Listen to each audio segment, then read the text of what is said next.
from the Hamilton Coalition to Stop the War. Hello, brothers and sisters. I'm really pleased that you came out to support the women's vote to Gaza. As you know, a war criminal died recently in Israel. His name was Shimon Peres.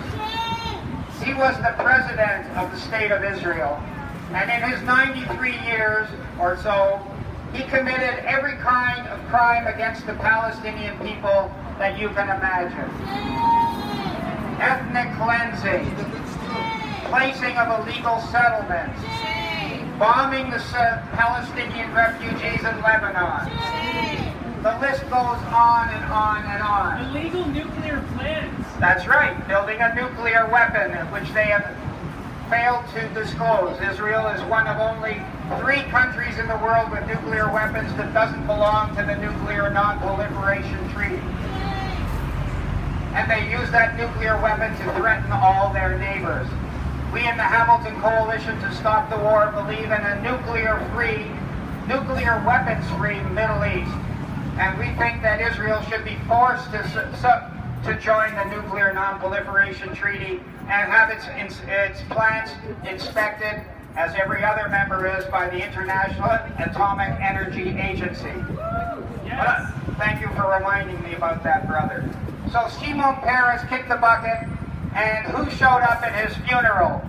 Justin Trudeau! Exactly. Shamefully, our Prime Minister showed up at Shimon Peres' funeral.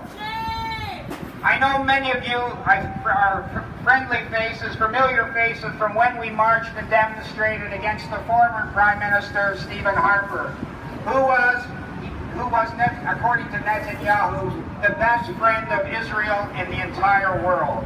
And we hoped when Justin Trudeau came to power, there would be a change in Ottawa. Unfortunately, there has been no change in Ottawa.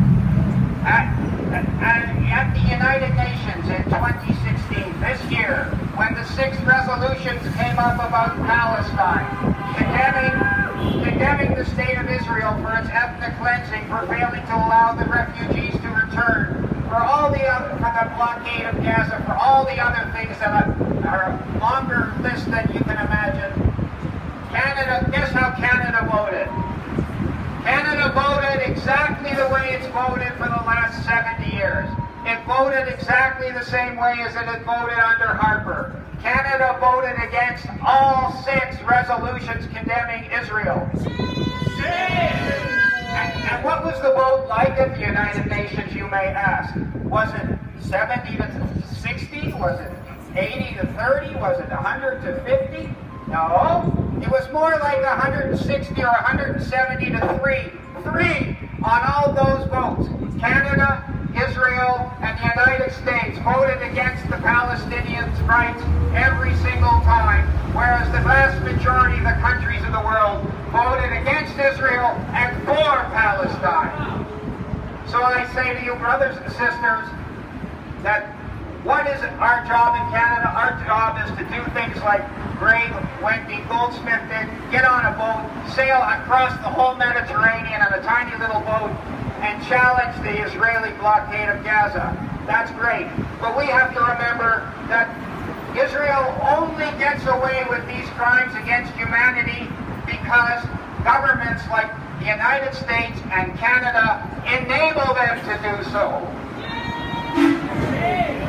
And what we have to do as Canadians is to let our Prime Minister and our government and all the opposition parties know that we will not put up with this any longer. It's time that somebody, out of 338 MPs in the House of Commons, somebody got up in the House of Commons and said, this is enough. Stop holding Israel, stop being at Israel's back supporting them. Let's stop making empty promises and statements about a 2-state solution and all this other BS. It's time to support the Palestinian people's rights for freedom in Palestine, for an end to the occupation, for an end to the illegal blockade of Gaza, for the right to return of all the Palestinian refugees. Please email your member of parliament. You can write you can write the Prime Minister and ask for an answer. Anything that you can do will help. And one thing that I was going to ask is, if you have not yet signed our email list to keep informed of events such as these coming up, please see me after this event. And thank you once again for coming out. Thanks for coming.